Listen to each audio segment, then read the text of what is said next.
देवदाकार्यसिद्ध्यर्थं सभास्तम्भसमुद्भवम् श्रीनृसिंहं महावीरं नमामि ऋणमुक्तये।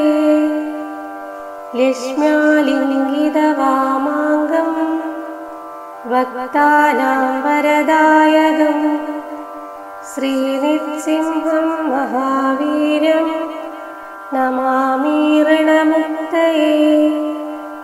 आन्द्रमालाधरं शङ्गा चक्राब्जायुधधारिणं श्रीनृसिंहं महावीरं नमामि ऋणमुक्तये।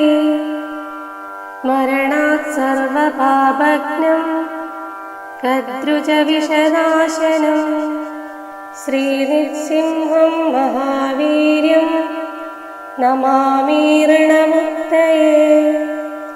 सिंहनादेन महदा दिक्कन्दिभयनाशनं श्रीनृसिंहं महावीरं नमामि ऋणमुक्तये।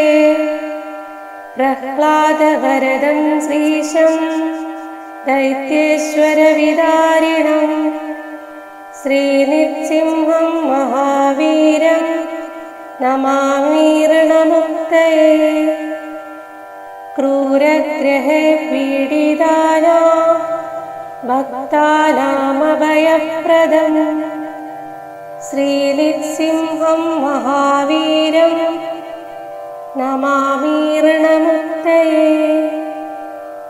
वेदवेदान्तयज्ञेशं ब्रह्मरुद्रादिवन्दितं श्रीनृसिंहं महावीरं नमामि ऋणमुक्तये। य इदं पठे नित्यं ऋणमोचनसंज्ञितम् अरिणी जायते सभ्यो धनं शीघ्रमवाप्नुयात्।